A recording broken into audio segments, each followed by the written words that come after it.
এই তো রাজসভায় সবাই আজ সময়ে চলে এসেছে দেখছি। সময়ে তো আসতেই হবে মহারাজ। শীত কেটে বসন্ত এলো, কদিন পরে বসন্তেও হসন্ত না মানে পূর্ণচ্ছেদ পড়বে। এখন তো সকাল সকাল উঠছি, সকাল সকাল আসছি। কি বললে পণ্ডিত? কিছুই মাথা মুন্ডু বুঝলাম না। পণ্ডিত মশাই সোজা ভাষায় বলতে চাইছেন গরমকাল চলে এলো, তাই ঘুম ভাঙতে কারো দেরি হচ্ছে না, তাই সবাই তাড়াতাড়ি আসছে। একদম তাই। হ্যাঁ, গরমকাল। গরমকালের প্রথম দিন মানে নববর্ষ, আর নববর্ষ মানে হালখাতা, হালখাতা মানে মিষ্টি শরবত। আহা, বিকেল থেকে সন্ধেবেলাটা জমে জমজমাট।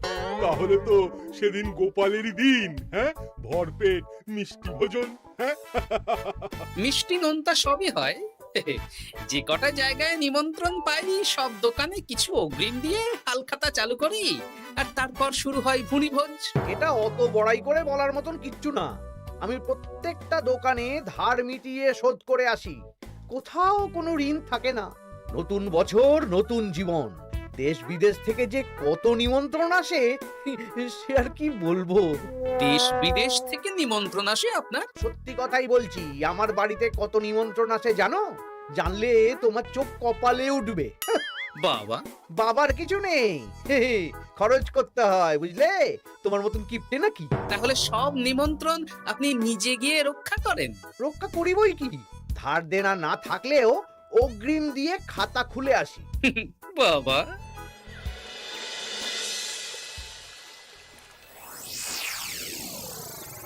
তোদের একটা কাজ করতে হবে। কি কাজ বলে ফেলুন? তোরা উঠতে বসতে গোপালকে জিজ্ঞেস করবি, কি গোপাল, কটা হাল খাতার নিমন্ত্রণ পেলে? মন্ত্রী মশাইকে তো 10টা দোকান থেকে বলেছে। বুঝে গেছি, গোপালকে আপনার কাছে আরো খাটো দেখানো হবে। এই যে শোনো, এই থলেটা ধরো, হ্যাঁ? আর মুদির দোকান থেকে 500 মুগ ডাল আর 1 কেজি চিনি নিয়ে এসো তো।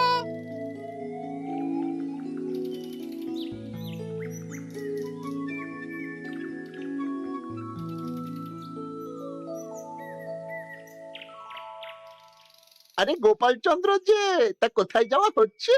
নিজের বাড়িতে যাচ্ছি। আমি তো আর তোদের মতন বাউন্ডুলে নই যে দিনরাত রাস্তায় রাস্তায় ঘুরে বেড়াবো। সামনে তো পয়লা বৈশাখ, সেদিন কেউ কি বাড়ি বসে থাকবে? কেন? সেদিন আমি কোথায় থাকবো না থাকবো সেটা আমার ব্যক্তিগত ব্যাপার, তোদের কি? না না, আমাদের আর কিছুই না। তবে এবার তো মন্ত্রী মশাইয়ের কাছে ইতিমধ্যেই 10টা দোকান থেকে নিমন্ত্রণ পত্র চলে এসেছে। তাতে আমি কি করব? না না না না, আমরা জানতে চাইছি ওই তোমাকে কতগুলো দোকান থেকে নিমন্ত্রণ করলো গোপাল? গোপালকে ভয়ে কোনো দোকানে নিমন্ত্রণ করে না। এই, সেসব তোদের বলতে যাবো কেন রে? বলবেই বা কি করে? একে তো কিপ্টে, নিশ্চয়ই হাল খাতায় কোনো অগ্রিম দেয় না, আর মন্ত্রীমশাই অগ্রিম দিয়ে দিয়ে ভরিয়ে দেন। কি জ্বালাতন রে বাবা! জ্বলেছে জ্বলেছে, গোপালের জ্বলেছে।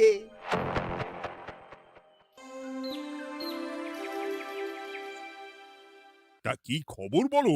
সবাই হালখাতার কেমন নিমন্ত্রণ পাচ্ছ? আমার মহারাজ ওই 2 জায়গা থেকে নিমন্ত্রণ এসেছে, ভোলার দোকান আর এক মুদির দোকান থেকে। আমার একটা কলমের দোকান থেকে নিমন্ত্রণ এসেছে মহারাজ। মহারাজ, আমার ওই একটা কামারশালা থেকে নিমন্ত্রণ এসেছে, আর মুদির দোকান থেকে। আর মন্ত্রী, তোমার কি খবর? মহারাজ, আমার আপাতত 17টা নিমন্ত্রণ এসেছে। বেশ বেশ। আমি তো আর গোপালের মতন কিপটে না, গোপালকে লোকজন ভয়ে নিমন্ত্রণ করে না। এই এই এই, তোমরা ঝগড়া করো না। আমি যেটা বলছি সেটা শোনো। পয়লা বৈশাখের দিন দুপুর বেলা রাজবাড়িতে তোমাদের সবার নিমন্ত্রণ রইল। সেদিন দুপুরে একটু খাওয়া দাওয়া হবে। বাহ, তাহলে তো বাংলা নববর্ষের প্রথম দিনটা জমে যাবে। একদম। কিন্তু সন্ধেবেলাটা জমবে না। কেন? আপনি এমন কেন বলছেন মন্ত্রী মশাই? কারণ এই হাল খাতায় তোমাকে কজন আর নিমন্ত্রণ করবে বলো? যতজনই করুন না কেন, আমি অগ্রিম দিয়েই আসি। সে তুমি পেটুক বলেই যাও, কিন্তু এবারে তোমার থেকে আমি অনেক বেশি নিমন্ত্রণ পাবো। আবার শুরু হতে চলেছে। এই তোমরা থামো। পণ্ডিত, নববর্ষের দিন রাজবাড়িতে পুজো হবে। আমি জানি তুমি সেদিন খুব ব্যস্ত থাকবে, কিন্তু রাজবাড়ির পুজোটা মনে করে করে দিতে হবে। নিশ্চয়ই মহারাজ, নিশ্চয়ই। আর গোপাল, মন্ত্রী, তোমরা দুজনেই আমাকে হাল খাতার নিমন্ত্রণ পত্র দেখাবে। কে কতগুলো নিমন্ত্রণ পত্র পেয়েছো? এতেই বোঝা যাবে যে কে কত জনপ্রিয়।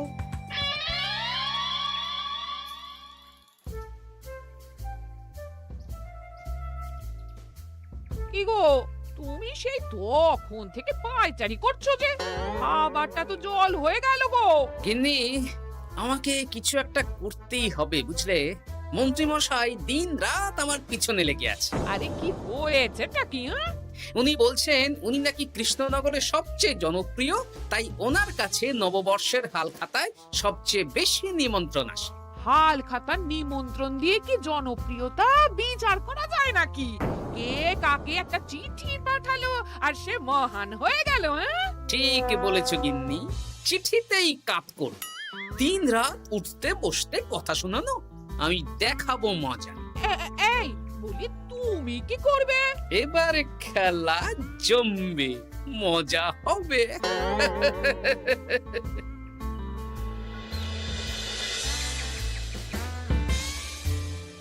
কাজ হয়ে যাবে তো? হ্যাঁ হ্যাঁ, হয়ে যাবে গোপাল দাদা, কোনো চিন্তা করো না।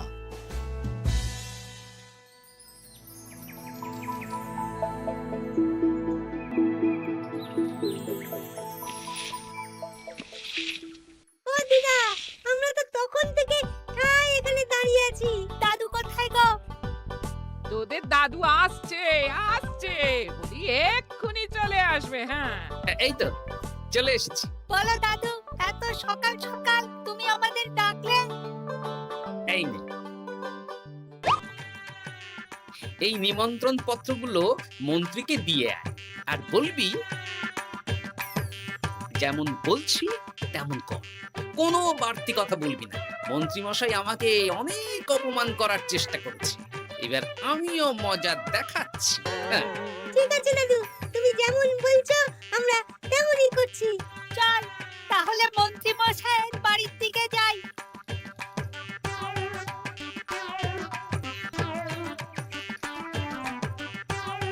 আরে ওই তো বটা কাকা, ঘটা কাকা। চল ওদের দিকেই ধরি। এই যে বটা কাকা, ঘটা কাকা, তোমরা ভালো আছো? হ্যাঁ আছি। তা তোদের জন্য কি লাভ? না, লাভ লোকসান নেই, আমরা তো উপকার করতে এলাম। উপকার? তোমরা হলে মন্ত্রী মশাইয়ের খাস লোক, তাই ভাবছি কথাটা তোমাদের বলবো না মন্ত্রী মশাইয়ের কাছে সরাসরি গিয়ে বলবো। কি কথা? কয়েকটা লোক এসে মন্ত্রী মশাইকে খুঁজছিলেন, আমাদের জিজ্ঞেস করলেন মন্ত্রী মশাইকে আমরা চিনি নাকি। তা তোরা কি বললি? বললাম চিনি। ওনারা এই চিঠিগুলো আমাদের হাতে ধরিয়ে দিলেন, তারপর বললেন ওই পুজংপুর গ্রামে 15টা দোকানে পয়লা বৈশাখে মন্ত্রী মশাইয়ের নিমন্ত্রণ আছে। আচ্ছা তাই বুঝি? দে দে, আমরা এই চিঠিগুলো দিয়ে আসছি, তোরা বাড়ি যা। বেশ, গেলাম তাহলে। বলিস কিরে বটা ঘটা, ভুজংপুর?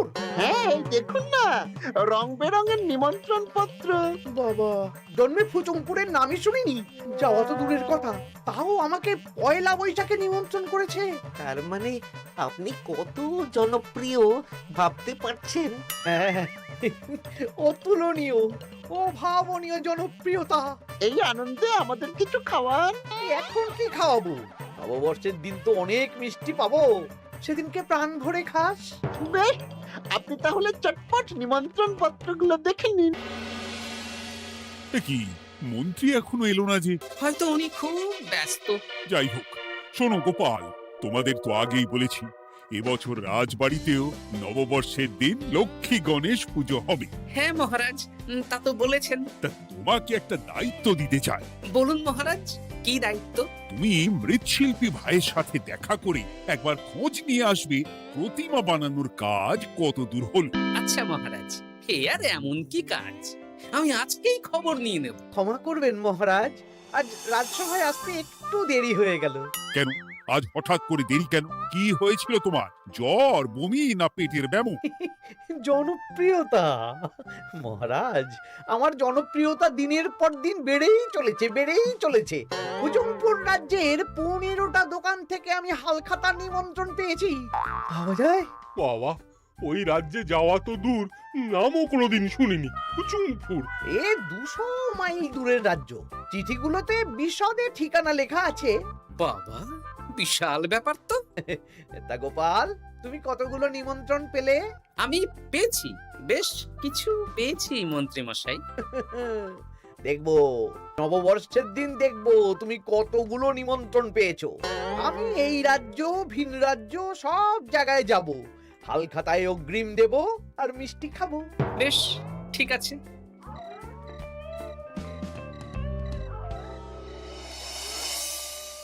এবার মজা হবে। শোন, তোরা কোনো কথা বলবি না, তোরা শুধু আমার পিছু পিছু আয় আর মন্ত্রী মশাইয়ের বাড়ির দরজার সামনে চিঠিগুলো ফেলে দে। আচ্ছা দাদু।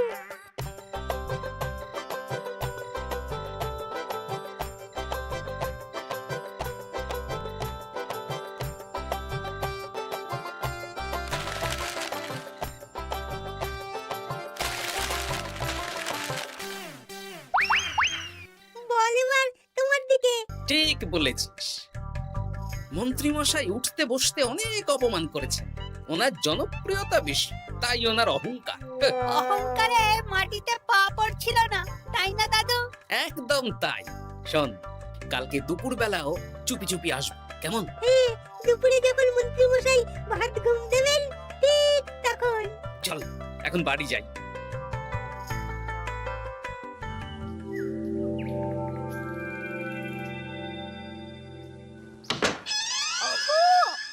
দেখে যাও গো। কে গো? তুমি কোথায়? বাইরে এসো, বাইরে এসো। আরে কি হলোটা কি? সকাল সকাল চিৎকার চেঁচামেচি করছো কেন? আরে আরে আরে, দেখে যাও আগে। আমাদের বাড়ির সামনে কত চিঠি, হাজার হাজার হাজার চিঠি। সত্যি তো। ওরে বাবা, এত চিঠি! দেখি দেখি দেখি। কিসের চিঠি গো? হালখাতার নিমন্ত্রণ গো, ঘেচাংনগর গ্রাম থেকে। দেখি এটা এটা দেখি মল্লপুরের মুদিখানা, দক্ষিণনগরের দশকর্মা। ওগো, এইসব জায়গা তো নামই শুনিনি। তাই তো দেখছি। আমি এত জায়গায় নিমন্ত্রণ রক্ষা করব কি করে? শুধু নিমন্ত্রণ রক্ষা নাকি, হালখাতা যাওয়ার মানেই অগ্রিম দিতে হবে। এখানে কম করে 1000 খানেক চিঠি আছে। গতকাল সকালে তুমি 15টা চিঠি পেয়েছিলে। তার উপর এই রাজ্যের বেশ অনেক কটা দোকান থেকে নিমন্ত্রণ এই সেরেছে। মন্ত্রীমশাই, এই নিন। রাস্তায় একটা লোকের সাথে দেখা হলো, এই চিঠিগুলো ধরিয়ে দিয়ে গেল, বলল মন্ত্রীমশাইয়ের হালখাতায় নিমন্ত্রণ। নাম বললো না, মুখে গায়ে চাদর মুড়ি দেওয়া। এই গরমে চাদর? সেটা জিজ্ঞাসা করতে শুধু বলল ঠান্ডার রাজ্য থেকে আসছে কিনা তাই। বলিস কি? ঠান্ডার রাজ্য থেকে আমার নিমন্ত্রণ? বাবারে বাবা, কি জনপ্রিয়তা! থাম একদম। তো জায়গায় কম করে 5 মোহর অগ্রিম দিলে তো 5000 মোহর খরচা হয়ে যাবে। তা অত মোহর আমাদের কাছে আছে নাকি? তাহলে এবারে আপনার জনপ্রিয়তার কি হবে? নিকুচি করেছে জনপ্রিয়তার। দাঁড়া দাঁড়া দাঁড়া, আগে সবকটা চিঠি পড়ে দেখি।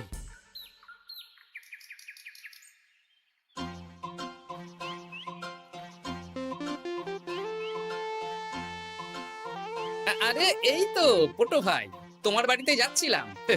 ভালোই হলো, দেখা হয়ে গেল। গোপাল দাদা, বলো বলো। কাল বাদে পরশু তো বাংলা নববর্ষ, তা রাজবাড়ির জন্য লক্ষ্মী গণেশ প্রতিমার প্রস্তুতি কত দূর? হয়ে গেছে তো, এখন একটু শেষ বেলার চুলির টান দিচ্ছি। আমি আগামীকালই রাজবাড়িতে মূর্তি দুটো পৌঁছে দেব। ব্যাস, চিন্তামুক্ত হলাম। আমি মহারাজকে জানিয়ে দেবো। হ্যাঁ, আচ্ছা।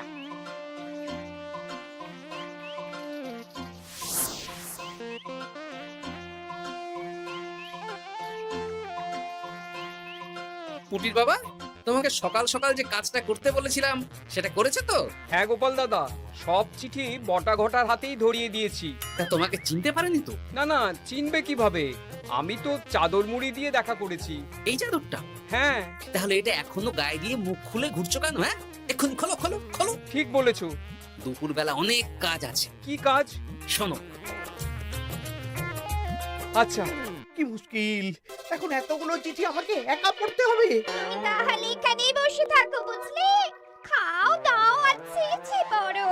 নববর্ষে আবার সব জায়গায় নিমন্ত্রণ রক্ষা করতে যেতে হবে তো। আরে ওহো, কি জ্বালা। আমরা তাহলে এখন আসি। হ্যাঁ, ভাগ ভাগ।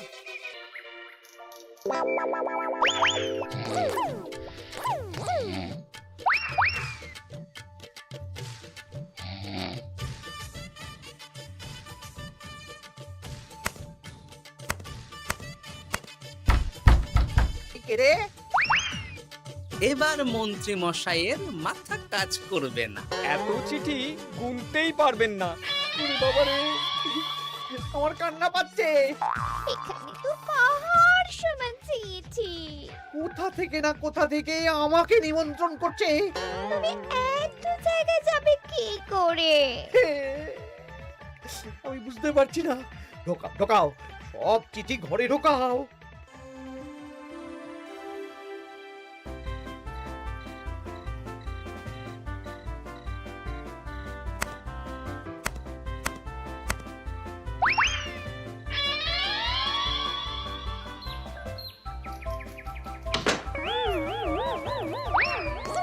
ওগো, রাতে আবার চিঠি এসেছে।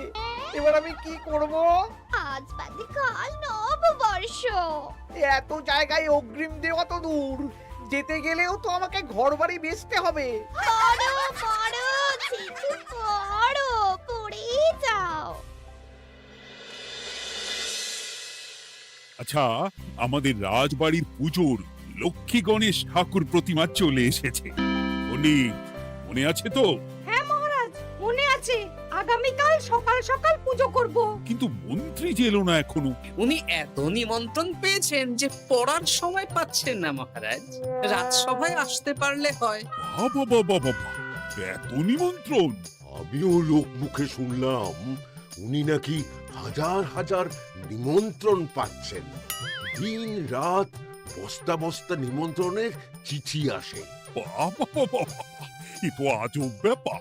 হ্যাঁ, তাই না তাই। যাই হোক, কাল সকালে রাজবাড়ি আর বিকেলে দোকানে হালখাতা। ব্যাস। একদম।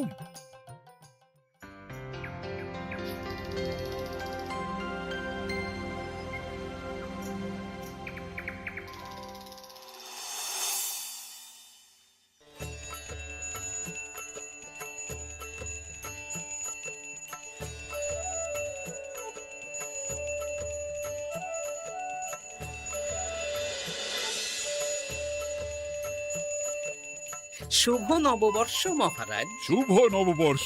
দেখো দেখো, আরতি দেখো। পুজো হয়ে গেলে সবাই মিষ্টি মুখ করে তবে যেও কিন্তু। নিশ্চয়ই নিশ্চয়ই মহারাজ। আজ তো পেটে মিষ্টির বৃষ্টি হবে। হ্যাঁ, শুধু মন্ত্রীটা এলো না। উনি এখনো চিঠি পড়ছেন, থুরি গুনছেন।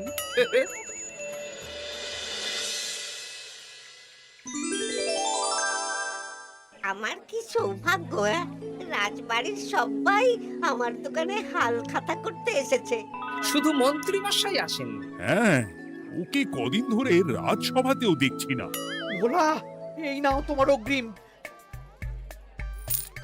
আমাকে যেতে হবে। এ কিরকম হালখাতা রক্ষা মন্ত্রী মশাই? শুভ নববর্ষ বলুন, আমরা সবাই এখানে আছি। সবার সাথে কথা বলুন। হ্যাঁ, এ তো অভদ্রতা। তুমি দাঁড়াও। ও মহারাজ, আমাকে ছেড়ে দিন। আমার মাথা কাজ করছে না মহারাজ। কত হাজার যে নিমন্ত্রণ পেয়েছি, ঠিক ঠিকানা নেই। তা সব নিমন্ত্রণ রক্ষা করতে পারবে তো মন্ত্রী? না না না অত সম্ভব নাকি? দেশ বিদেশ, এই রাজ্য ভিন রাজ্য, ফতুংপুর, হেনা তেনা সব জায়গা থেকে নিমন্ত্রণ পেয়েছি। তাহলে আপনি যে রাজসভায় বড় মুখ করে বললেন আপনি নববর্ষের দিন যত জায়গায় নিমন্ত্রণ পান সব জায়গায় হালখাতা রক্ষা করেন আর অগ্রিম দিয়ে আসেন। এ আমি জানি নাকি যে এত নিমন্ত্রণ পাবো? তাহলে তো মন্ত্রী তুমি ভুল করেছো। সেদিন গোপালকে নিচু দেখানোর জন্য অহংকার করা তোমার উচিত হয়নি। হ্যাঁ, আমার ভুল হয়েছে, আমাকে ক্ষমা করুন। অনেক দেরি হয়ে যাচ্ছে, আমাকে যেতে দিন। এই রাজ্যের নিমন্ত্রণ রক্ষা করে অন্য রাজ্যেও যেতে হবে মহারাজ। অন্য রাজ্যে কোথাও যেতে হবে না মন্ত্রী মশাই, সে কি? কেন? কারণ সব চিঠি আমি পাঠিয়েছি। একটা ছাপাখানায় বলে বিভিন্ন জায়গার নিমন্ত্রণ পত্র ছেপে আপনার বাড়ি পাঠিয়েছি। হ্যাঁ? হ্যাঁ নয় হ্যাঁ, যাতে আপনার বছরের প্রথম দিনে অহংকার ভাঙে।